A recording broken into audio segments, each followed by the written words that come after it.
Hi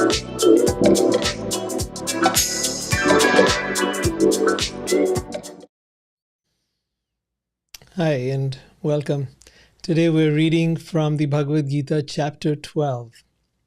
This is an extremely important chapter because it goes into something that really confronts a lot of our understanding today of spirituality. It answers questions that most people are not aware of.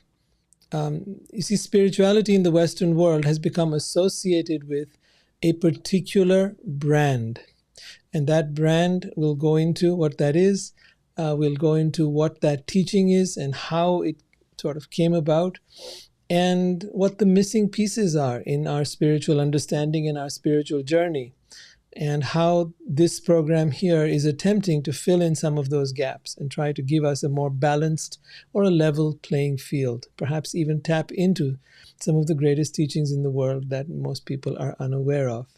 So with that, let's kind of get started. Bhagavad Gita, chapter 12. Discussion between Krishna and Arjun about the main teachings of the Vedic spirituality, known as Advaita or non-dualism versus Bhakti or divine love. So let's see what they've got to say.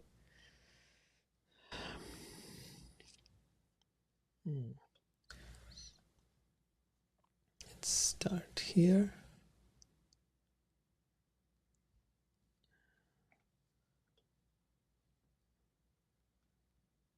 All right. So Advaita Vedanta versus Bhakti, or non-dual understanding of spirituality versus devotional understanding of spirituality. So it begins with a question being asked by Arjun. He says, what is considered to be more perfect? Those who serve and worship you, or those who meditate on the unmanifest, impersonal Brahman? So let's explain what these terms are so that you get a better understanding. The term used here is Advaita Vedanta. Oh my God, what happened here? I have no idea what happened here. So, okay. All right. Advaita means non-dual. Means where there is no two, there is only one. Advaita. Okay? And where there is one, this term refers to what has been commonly become popular out here in the Western world and has been popularized by the teachings of Buddha, Shankaracharya, Ramakrishna, Vivekananda, Yogananda, Maharishi, Osho, Sadhguru, all in the ones on the right are the present day teachers, and the ones on the left are the ones who were there traditionally. So what is the difference between these teachers, these teachings? Let's try to get to understand them a little better. Buddhism has become very popular, but Buddhism actually derives from Vedanta. Although Buddha started his own thing, did his own thing, created his own teachings, rejected much of what was there in what is now known as Hinduism, but which was not, there was no such thing back then in his time. There was simply the teachings of the Advaita, the non-dualist teaching. What those teachings were about was about the idea that the divine or God is energy. And that energy is spread throughout the entire universe. And that energy in its original form or its original nature is considered light. So the Vedantist, the Advaita follower, chooses through yoga to be able to go back to that light and merge with it. And therefore the term oneness. From that oneness, there is the understanding that we become one with the divine or God. There is no concept of God in Advaita. There is no being as such. There is simply this impersonal energy. And that's what they seek to become one with. Now, so that energy is not only impersonal, it is formless, nameless, and non-dual. Dual would refer to where there is a God and there is the living entity. So then you would have two. But non-dual means that there is no difference between God and the living entity, or God and the universe. Therefore, God is everything and simultaneously nothing. When you begin to understand that, you start to get into the depths of Advaita Vedanta. Vedanta itself refers to the term, the word means Ved Anta, the end of the Veda, the conclusion of the Veda. And it was very much popularized by Shankaracharya around, I think, 400 or 500 years ago. But along with those teachings, part of those teachings are the practice of meditation, and the terms that are very popularly used by them are awakening, enlightenment, and self-realization. So we'll get a deeper understanding of what all those are in just a minute. Now, as we go further, we begin to understand that this process is very different than the process of bhakti. It is very different from the Abrahamic religions because it does not talk about a supreme being. And so for many people who have been turned off from the idea of the Abrahamic religions, Judaism, Christianity, and the Muslim faith, they've often turned to Vedanta because they've been so put off by the personal God, the God who sits in the cloud, who punishes people and sends them to hell, that for them the idea of something impersonal, something energy, something that is light, something that is uplifting is wonderful. It's a great refresh, like a great, just changes the whole paradigm for them and makes it possible for them to come back to some sense of divinity. And the Bhagavad Gita does not contradict that. In fact, it very much upholds it. So Krishna is being asked by Arjun, which path is better, the path of devotion where you have one God, or is it the practice of meditating on the impersonal, the formless, the non-dual? So Krishna replies in here, and he says, those who fully worship the unmanifest, that which lies beyond the perception of the senses, the all-pervading, inconceivable, fixed and immovable, the impersonal conception of the absolute truth, by controlling the various senses and being equally disposed to everyone, such persons engaged in the welfare of all at last achieve me.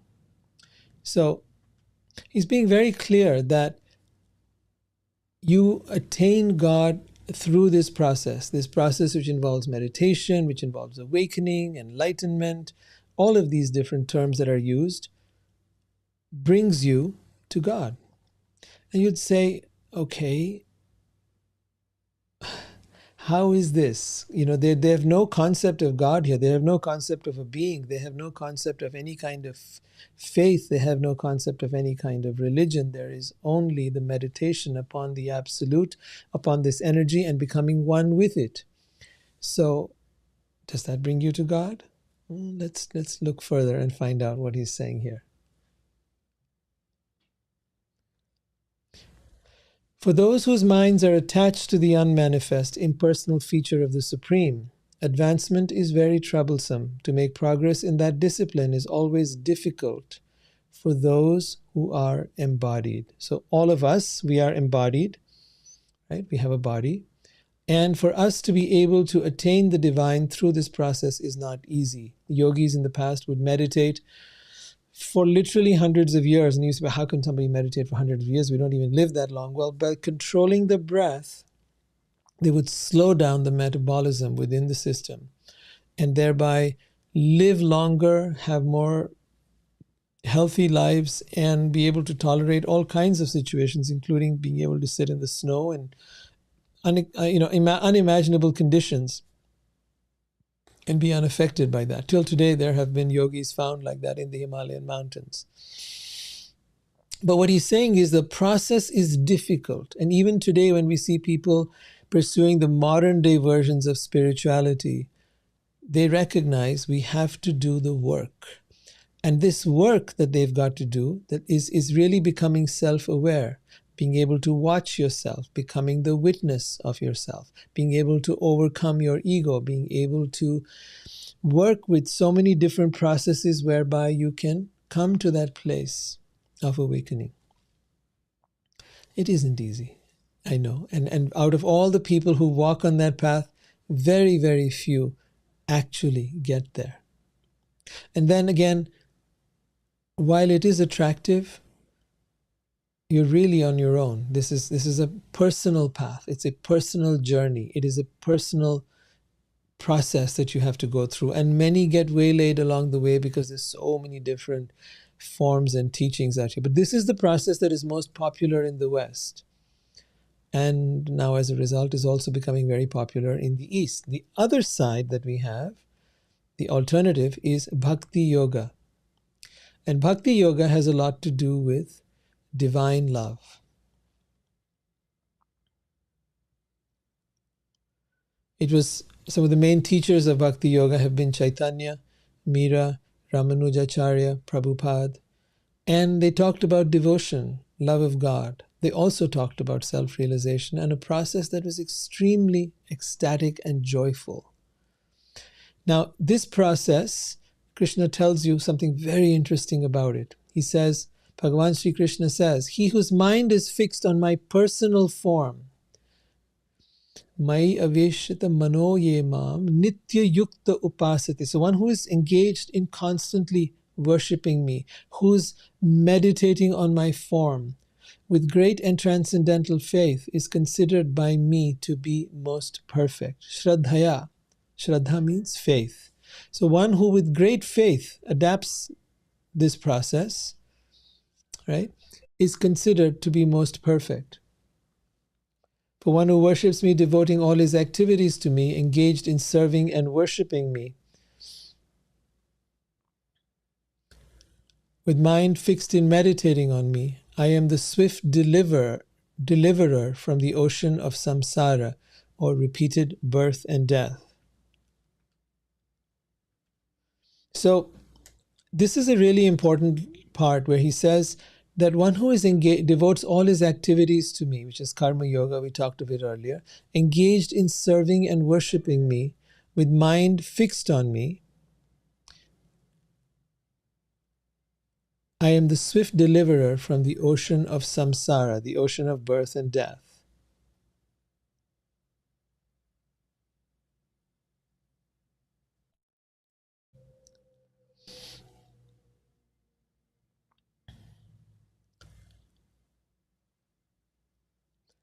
So we've all heard of the term samsara.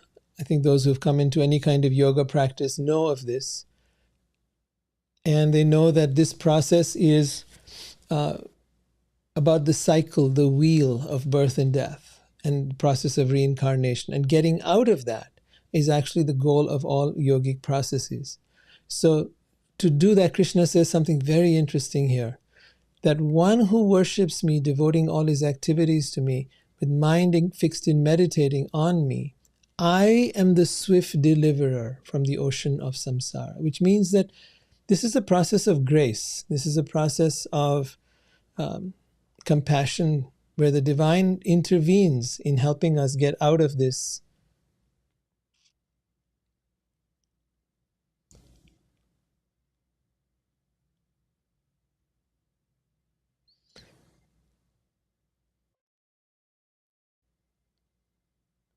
Okay, there's a bunch of other people who have walked in here. We're just going to remove them.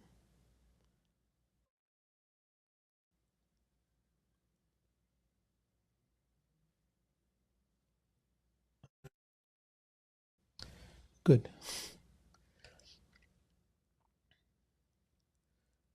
So he says, just fix your mind upon me, engage all your intelligence in me. Thus you will always You will be with me always, without a doubt. So he really is reassuring Arjun here that if you follow this process, you will be with me without a doubt. Is that much reassurance? He said the other path, he said, there's a lot of trouble. There's a lot. It's difficult. Whereas on this path, I will take care of you. I will help you. I will support you. And that is what makes bhakti so attractive. One of the people that was the most powerful proponents of bhakti was Caitanya. He came 500 years ago, and he taught about something very interesting. He said, during that time, a lot of people were arguing about which is the better way. Is it the better way to be able to worship, follow the impersonal understanding of the divine, or is it better for us to be able to have a personal relationship with God? And Caitanya said, there's no point arguing this thing. Both ways lead you to God. There is no discussion here. There is no better or worse. That is just the mind, the ego, trying to look at ways in which to be able to make yourself better and make others smaller. He taught a philosophy that was called Achintya Bhed Abhed Tattva, that we are simultaneously one with and different from God. So this was his teaching. We are simultaneously one with and different from God. And he also taught about chanting the Maha Mantra. He said this was the mantra that would help the most in this age of quarrel, hypocrisy, and dissension, the Kali Yuga. And this was Hare Krishna, Krishna Krishna, Hare Hare, Hare Ram, Ram Ram, Hare Hare. So he taught that in this time, people are very easily misled. People have all kinds of different theories and notions, and there is no standard. So just chant the names of God. Whichever name of God. If you wanted to chant the names of Jehovah or Allah or any other name, do that. Chant the names of God, and that will bring you to God. The name of God being no different than God. So that was the essential teaching of Caitanya. And there's a lot more. He was a great scholar, but he also danced and he chanted and he sang in ecstasy and went into divine rapture and showed the path practically. He is known by many to be the incarnation of Krishna in this age of Kali, who appeared just 500 years ago. So you can look up more about that. Now Krishna continues here. He says, my dear Arjun, if you cannot undeviatingly, so now he's giving some options to Arjun. If you cannot undeviatingly fix your mind upon me, then follow the regulative principles of Bhakti Yoga. We'll talk about what those are in a little bit. In this way, you will develop a desire to attain to me. If you cannot practice the regulations of Bhakti Yoga, then just try to work for me, so Karma Yoga. Because by working for me, you will come to the perfect stage. If, however, you are unable to work in this consciousness, then try to act giving up all results of your work and try to be self-situated or self-satisfied. If you cannot take to this practice, then engage yourself in the cultivation of knowledge or Jnana Yoga. Better than knowledge, however, is meditation, and better than meditation is the renunciation of the fruits of action. By such renunciation, one can attain peace of mind. All right, so essentially Krishna is saying, look, there's a whole bunch of different ways you can get to me. You don't have to feel stuck. It's not that, I'm just going to leave you with one way to get there. There's no one way. I think that's a really important part to point out. Many people have many different ways in which they try to get to God, and each person thinks their way is the best way. There's no harm in having a preference. There is no harm in having something that really appeals to you. Hey, that is very natural for all of us as human beings. But I think that what is really important here is that we understand that each one of us is unique. And therefore the path for each of us is also unique. Each one of us has our own special proclivity, the things that work for us. And therefore what the Vedas do is they give us a whole range of possibilities. They don't limit us to just one way or one possibility. They say, hey, if you're materialistic and if you want the things of the world, don't bother going to God. There's demigods. You can approach them. They'll give you what you want. If you're a person who is involved with nature and you're a farmer or someone, hey, you might want to worship nature. Now, if you want to really get to the peaks of spirituality, then yes, there are those two paths, Vedanta or Advaita and Bhakti. And those are the peaks of really getting there. Now you might say, well, it's only for special people, No. Even those paths are made very simple and easy by the different teachers that have come along the way. But Krishna is going on giving us alternatives. You can do karma yoga, devote all your actions to me. Whatever it is you're doing, just do it for me, right? You don't have time to sit down and worship me in this way or that way. You don't have time to follow rules. Just do this. You don't have time for that. All right. You feel you need to hold on. Maybe you don't make a lot of money. Maybe you don't have anything that you can give. You don't have to give anything to anyone. Just do what you do as an offering unto God. Simple, right? Say, God, whatever I'm earning, whatever I am, whatever I have, I do this as an offering unto you. Or you can study. You can read books like the Bhagavad Gita. Or you can meditate. Doesn't cost a thing, right? You can chant the names of God. Doesn't cost a thing. Right? There are so many different ways on which you can get to this path. Someone is more inclined to some other process, do it. You're attracted to a certain religion, do that. To all of them, I say, look and see that you're getting the outcome that you want. If you're not getting it, then look at something else. Don't get fixated on the path. The path is not important. The outcome is. For me, I would say that the path of bhakti has been the most rewarding. Whatever progress I made on this path was showered upon me. I felt that this was just like grace being poured down, wisdom being poured down. I had no knowledge. I had no qualification. I have never been a scholar. I do not know anything at all. I'm just a person who grew up with a very mixed up background in India, but exposed to all the Western teaching, neither here nor there, and had to figure it out for myself. When I was 19 years old, I remember I was still seeking, and if someone had shown me another path that appealed more, I would have gone that way. But this is what really made sense to me. And if it does to you, well, let's learn more about it. Because bhakti has a lot to offer us, and it gives us a lot of ways in which we can approach God. It's not restrictive, it's not punitive, it's not about some system of control, but is rather a system of freedom and options and choices. So here we're going to go into what are called the 9 types of bhakti. Shravanam, Kirtanam, Smaranam, Pada Sevanam, Archanam, Vandanam, Dasyam, Sakhyam, Atma Nivedanam. So Shravanam means hearing the names and glories of Krishna. So that could be you are reading from the Bhagavad Gita, or you are chanting the names of Krishna, or you are engaged in listening to Krishna Katha, the stories of Krishna. There's so much information, so much, literally hundreds of books of information. Bhagavad Gita is just one of them. We'll be actually going through many of the others, the Srimad Bhagavatam and then the stories of Krishna. We'll go through all this stuff in the years to come. But this is just the beginning. So there's Shravanam, listening. Then there's Kirtanam, speaking, chanting the names, the glories of Krishna. Smaranam means remembering. Remember these things. Remember the things you're hearing in these talks. Remember the names of Krishna. Remember him. Because I'll tell you, this one of the beauties about chanting the mantra or the names of God is this. That mantra now impregnates your brain. You know how it is? Whatever you hear, your brain sort of registers that and remembers that. Usually it's if somebody says something negative to you. If somebody says something that is hurtful to you, then you remember that. But it would be wonderful if we remember something that is more positive, something that is more meaningful, such as the names of God or the Leela or the pastimes of God. And if we remember that, that is Smaranam. We are remembering that the brain, which is constantly recording stuff, is now going to record that information because we're hearing it constantly.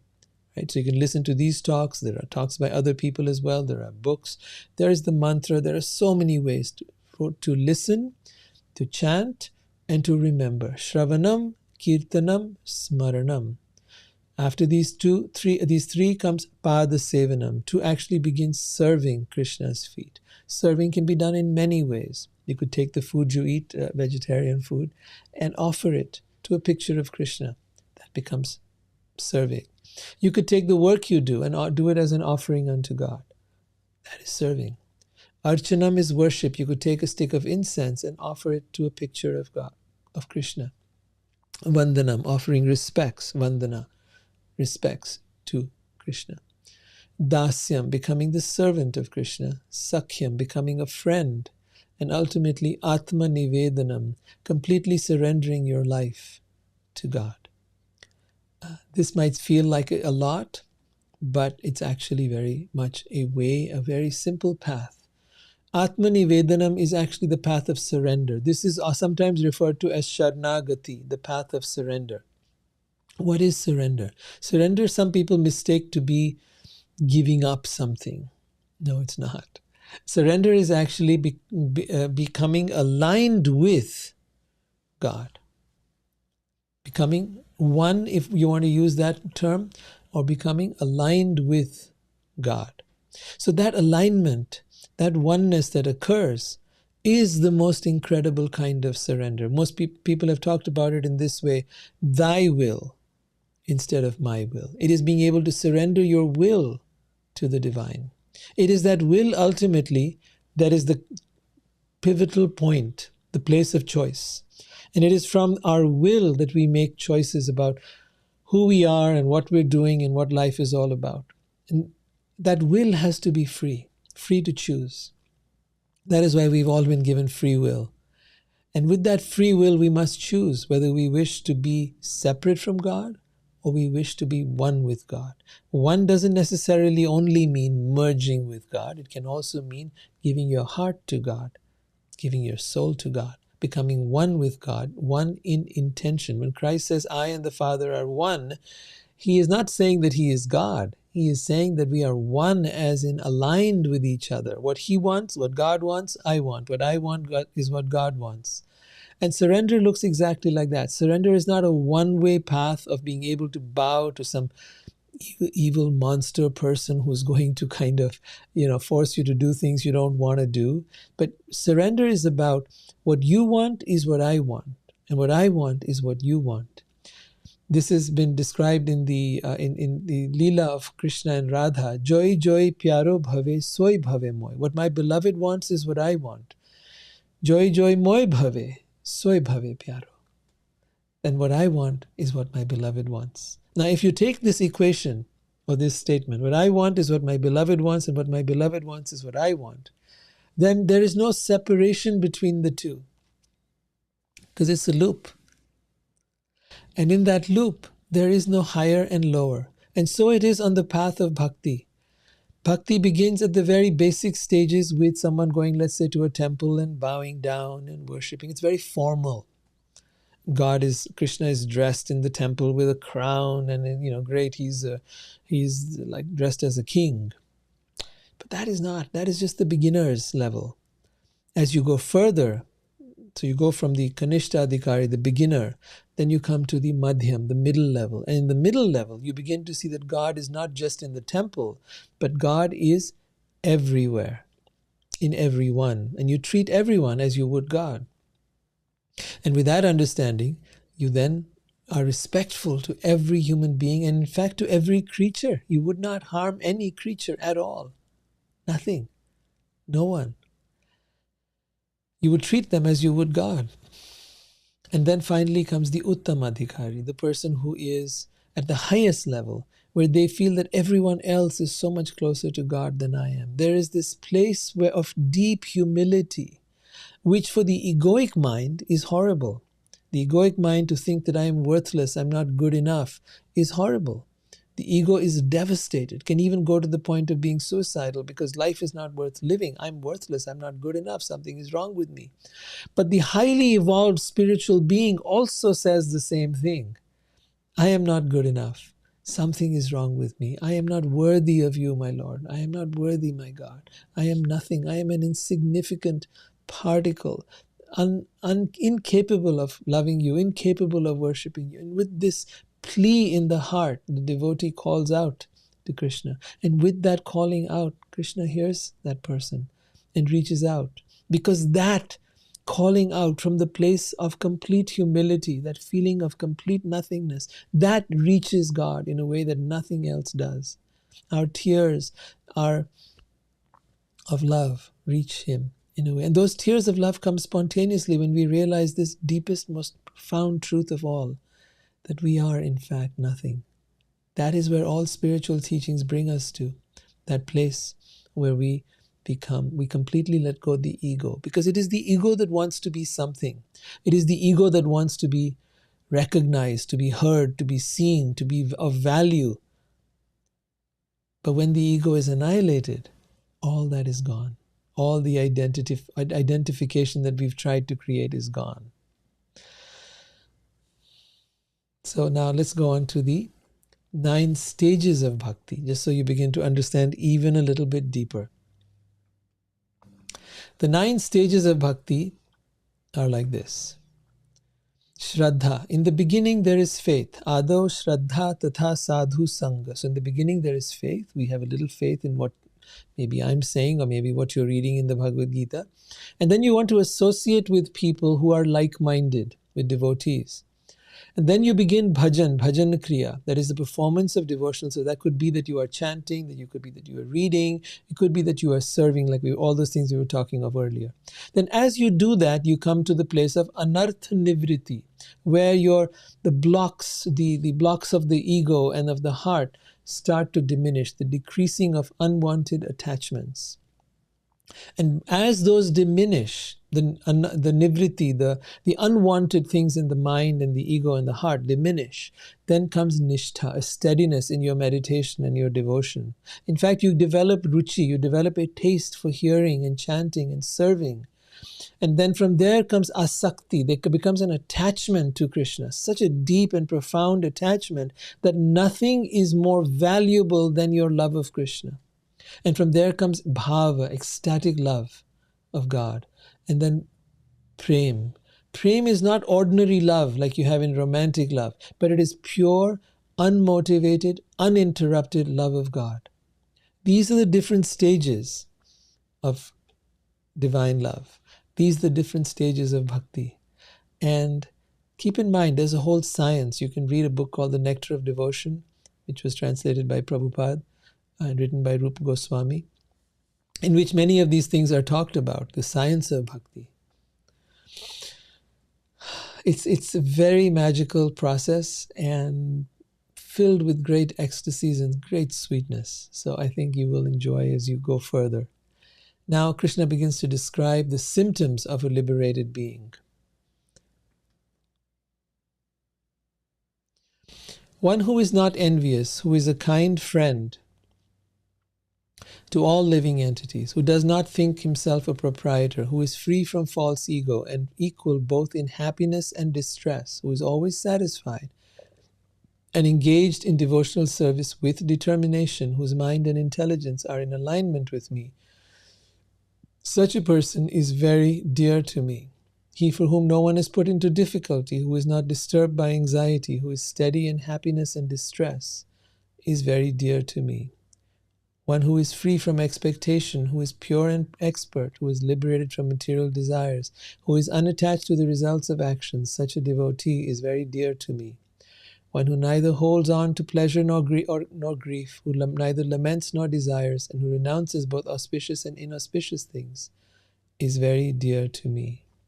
One who is equal to friends and enemies, who is equipoised in honor and dishonor, heat and cold, happiness and distress, fame and infamy, who is always free from bad association, always silent and satisfied, who doesn't care for any residence, is fixed in knowledge, and engaged in devotional service, is very dear to me. So it can feel like a lot. It can feel like so many qualities are described. But the beauty of all these qualities is this: you don't need to strive for them individually. Just as when you sow a seed and you water that plant, you don't make each leaf grow individually. You don't make each branch grow individually. you water the plant, and the seed itself starts to turn into the trunk, and from the trunk the branches, and from the branches the leaves. All of this begins to emerge from you, through you, as kripa, mercy, blessings. This is not by your doing. Because by your doing, then, yeah, it's extremely difficult. It would be almost impossible. It might seem so daunting. And I can only share witness to you that though I have not gone far into the heights and peaks of what is bhakti, I have seen enough of the magic of what this process does and how it transforms us from within, that I can tell you with absolute certainty that it works, that it does it does exactly what Krishna is saying, and it does it so effortlessly and beautifully. Even if someone is unworthy, as I feel myself, even if someone is undeserving, even if someone is not qualified, even if someone has no great intellect or great memory and is not a scholar and is not, all those things, still he bestows that mercy upon you. One has to be committed. One has to be sincere. One has to be devoted. These things remain. There's no way around that. But that applies to anything. If you wanted to be able to study even music, or if you wanted to, you wanted to be a writer, if you wanted to do any kind of thing, you would have to be devoted to it. You wanted to be a skateboarder, a surfer, you would have to do it regularly. You would have to devote yourself to it. You would have to put aside all other things to do it. Whatever that passion of yours is. If your passion becomes the absolute truth, the supreme divine, then the fruits of that are endless. The mercy that is showered upon you is endless. And the transformation that occurs is unparalleled. This whole self-help movement, this whole self-improvement process that we have been seduced into, I guess, through all the writings of different people at this time, seem very attractive. And we'd all like to be able to improve ourselves, but very few people are actually able to do it. To some degree, people are able. But I tell you, there is nothing more powerful than when you have the Supreme Being blessing you with all the qualities that you need to come back to Him. Because in fact, He is more eager for you to come back to Him than you might be. He is more anxious, more desirous, more longing for us than we are for Him. And it is that deep connection that brings us. That's why I said earlier, surrender is not a one-way street. It's a two-way thing. As we surrender to Him, He surrenders to us. As we go towards Him, He goes towards us. And the path becomes sweeter and easier and more beautiful as we go along. So it's just really something very dear to my heart. And I hope that you too will be able to follow along in the same way. So let's read further what Krishna is saying here. And so he says, one who follows the eternal nectarian dharma of Bhakti Yoga, who faithfully makes me the ultimate goal, such a devotee is very, very dear to me. So notice the words, the eternal nectarian dharma of Bhakti Yoga, faithfully makes me the ultimate goal, such a devotee is very, very dear to me. So I'm sure you've all got many questions and you might like to ask. I'd love to know if you have any that you'd like to bring up. But before I wind up here, I just want you to know that those of you that have been coming on this path, you are tremendously blessed. That blessing doesn't always show up in the way that everything will go the way you want. In fact, for me, many of the things that I didn't want happened.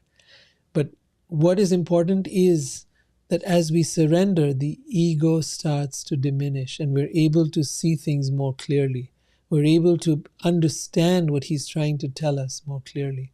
So the main thing that is required, as he says here, is to make Him the ultimate goal of life and to surrender.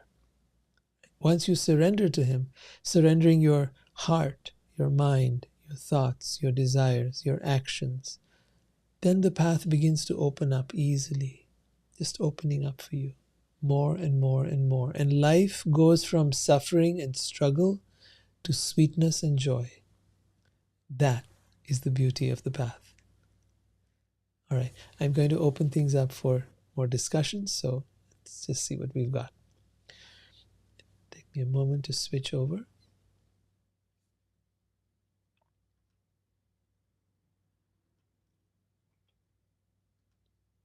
Okay, and let's see. Does anyone have any questions?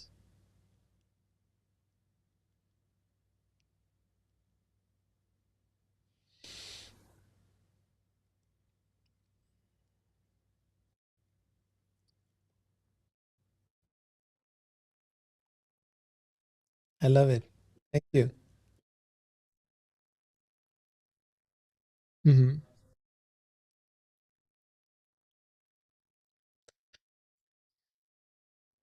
Okay, so the Bhagavad Gita was written 5,000 years ago by Vyas. The Bhagavad Gita is part of the Mahabharata. It is a book that is, if you took, I think, the Iliad, the Odyssey, and all of that and multiply, I think by 5 times, you'd probably get the equivalent of the Mahabharata. It is a huge text. And I don't remember all the numbers of how many verses and that, but it's just a huge text. One tiny part of it is the Bhagavad Gita. So the Mahabharata is actually talking about this great, this great dynasty that lived at that particular time, in that era, 3000 BC. It is meant to be an itihas, which means a history. It is meant to be a Purana, talking about the ancient times. And those texts were all written by Vyas, including all the Vedas, the Upanishads, the Rig, Yajur, Sam, Atharva Veda, the Upanishads, the Mahabharata, and ultimately the Srimad Bhagavatam. After we finish the Bhagavad Gita here, we're going to begin the Srimad Bhagavatam. Bhagavat, as it is sometimes called, and the Bhagavad Katha is what we're going to start here. So all this was written by the same person and at the same time. Apparently Ganesh was his writer, was the person who was the scribe. Now, you may say, how does Vyas know these things? All of these were actually, the information of the Vedas existed for thousands of years, tens of thousands of years before it was even written, but it used to be handed down or passed down by word of mouth, from guru to disciple, like that. And it was written in such perfect rhythm and meter that it had to be done perfectly. Sanskrit is a very mathematical language, and so everything was that was being passed down had to be done a certain way. It's not like modern day languages that are subject to interpretation. If you look at English, for example, English can be given many interpretations. The Shakespearean English now is not even understood 300 years later. But it's not the same with Sanskrit. Sanskrit can have multiple meanings to a word, but they're all predefined. They're not something that is random. The meaning does not change over time. Does that answer your question, or is there something else?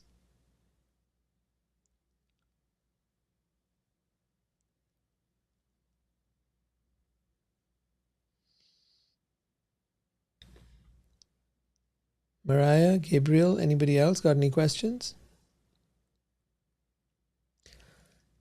Today I talked about a lot of the people that were involved, were brought up the present systems that we have, the kind of spirituality that is prevalent in the West and now even in India. And a lot of that is around this understanding of the impersonal. And a lot of people have this egotistical thing that, oh, this is greater than this, what you people do, which is worshiping God, in a temple or something like that. And they think, oh, our system is none of that. There are no rituals here, nothing. But you'll see invariably, even people like Sadhguru have their own rituals. Yogananda, same thing. They have their rituals. They have their, like Sadhguru and Shiva, right? And the same applies to almost all these different teachers along the way. They'll worship Shiva, they'll worship someone else. They will have their devotion. So the interesting thing you'll begin to see is that, and some of them are just devoted to their guru. Vivekananda was devoted to Ramakrishna. They're devoted to their guru. So somewhere along the road, devotion becomes a part of the process. Whether you devote yourself to God or to some other being, it just happens. Right? So you cannot separate these. And I've also learned this, that although I've been a practitioner of Bhakti Yoga, I have found the practices that were taught by Buddhism, the practices that were taught by Advaita, all of that I found to be useful. I found that if I applied the different meditation techniques that were taught by various people, if I integrated them into my primary understanding, which was of bhakti, of devotion to God, I could enhance my spirituality. So, unlike a lot of people from whom I learned, who were very much into this thing that there is two different paths, one of the impersonal and one of the personal, I have found this synthesis of both the paths to be far more useful. And I do see that Caitanya was actually teaching that as well. So there are many who will disagree with me on that, but that's been my personal experience. I was willing to take up whatever it takes for my mind to become quiet. And by quieting my mind, then I was able to focus on chanting and remembering the names of God.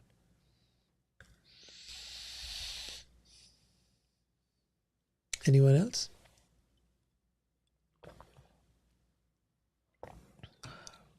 There's so much here. There's so much interesting stuff. I thought I'd leave some extra time.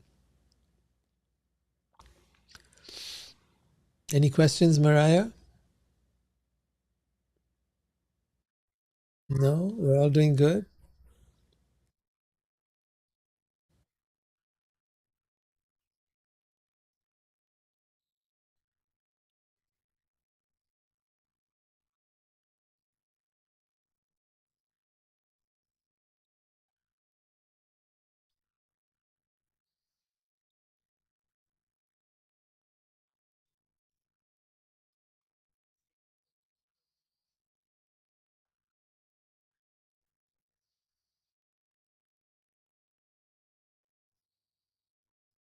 Mm-hmm.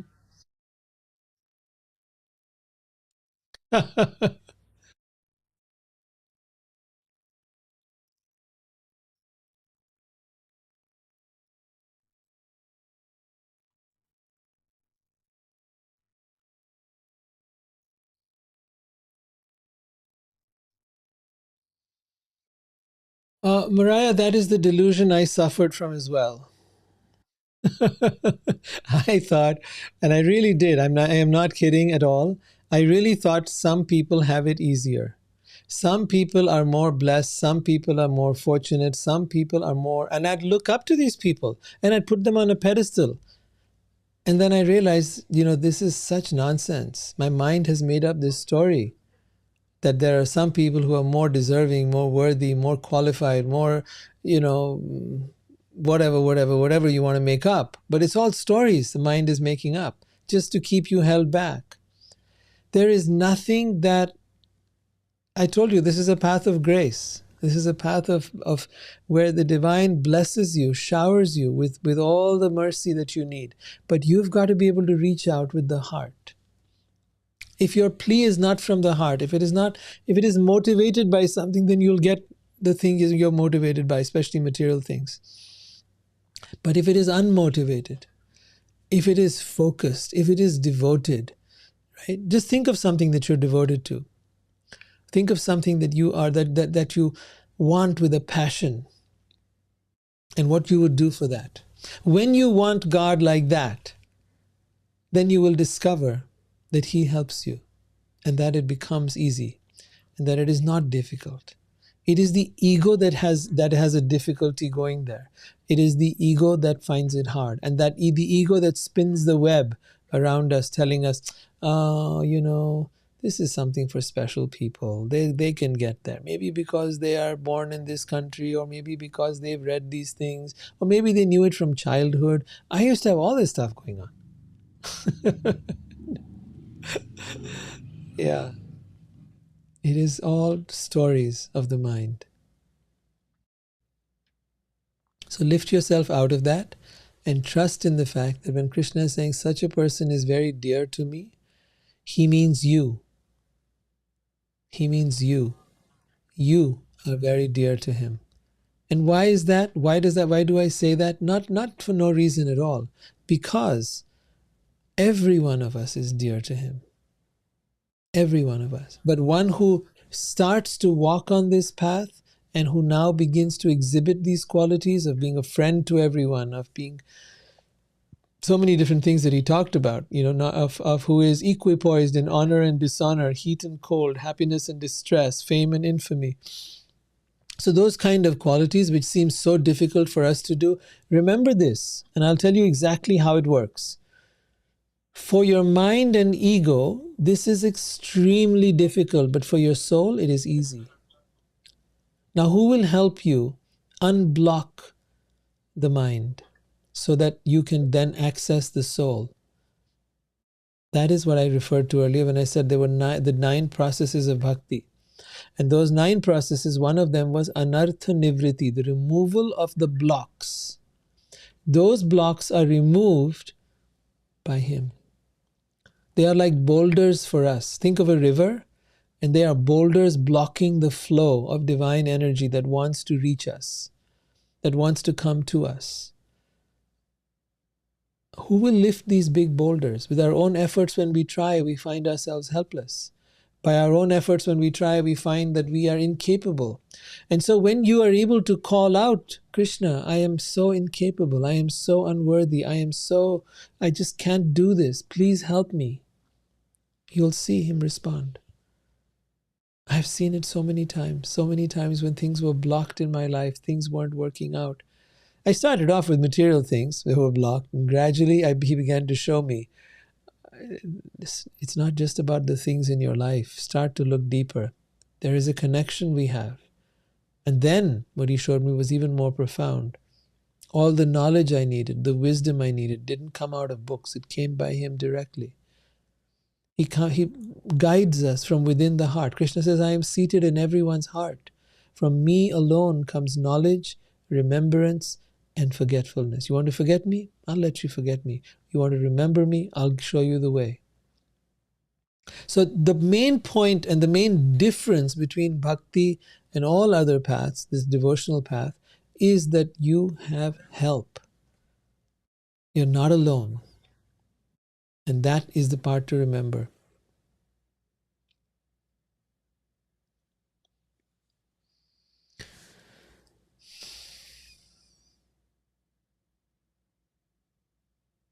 What do you think?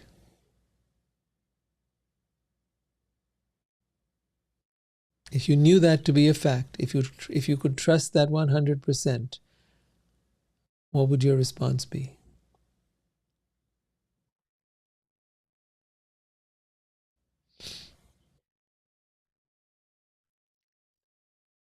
Yeah. No resistance. That's right. So whatever is happening, just go into a place of gratitude, of thanks. Whatever is happening, good or bad, right or wrong, doesn't matter. Say, only you know what is best for me. You know what is the way for me. And if this is what is in my way, then this is God. Whether that is pain or pleasure, whether that is heat or cold, whether that is in fame or infamy, whatever it is that is in your way, whatever that's coming up on your path, that is God. Whoever is coming up on your path, that is God. So treat them as such, and you will resist nothing. And you will walk with everything and look at it, and you will smile and be amused, and you'll say, oh, you've come to me in this form today. Oh, you've come to me with these colors, with these flavors. Krishna is known as Rasaraj, the king of flavors. And what are the flavors? The flavors of life. What are the flavors of life? All the different things and nuances of whatever happens. So whatever is happening in your life, that is another rasa, another flavor. And so experience it. As a spirit being outside of this body, you do not have a mind. You do not have an ego, and you do not get to experience what you're experiencing here in this world. In that state, when you've left the body and you no longer have a body, mind, and all of that, you don't experience any of this. You come here, you incarnated to experience these different flavors, right? The flavors of getting old, the flavors of losing, of having had youth and looking so beautiful and then losing it, the flavors of your anger, the flavors of your heartbreak, the flavors of all these different experiences. This you only get to do out here. And now you've got to take those flavors and start to relish them and turn them into gold. Instead of resisting them, start to understand they have been placed on my path so that they can be transformed. Not so that I run from them, not so I avoid them, not so that I, no. Whatever is coming your way, see God in it. It's not easy. It's absolutely not easy. But I tell you this, that when you stop fighting with the world, when you stop struggling, when you stop resisting, then the journey becomes easy. Then you start to go with the flow of the river rather than fighting the river and trying to go uphill. Because you're going up the river against its flow because you want something other than what the river wants. But the river is bigger than you are. The river is far more powerful than you are. So the river of life is flowing and it is bringing certain experiences your way. Now learn to flow with that river of life by understanding each thing, by dropping the resistance against it and paddling with it, learning how to navigate through it. It doesn't mean that you suffer. It means you learn to navigate with the river of life. Right? So if a person has come your way and you don't know how to deal with that person, figure it out. That's your journey. Right? Or a situation comes by, the economy, something happens. This is the next puzzle we've got to deal with. We're going to deal with it. You go to a new country, you find you don't know the language, you don't know the place. You'll figure it out. You trust that. You always keep trusting, I'll somehow figure it out. God, you are with me and you are my shelter, you are my support, you are my everything. I know you'll show me what needs to be done. Like that. All right. Last question. Anyone else? Rima, anything else?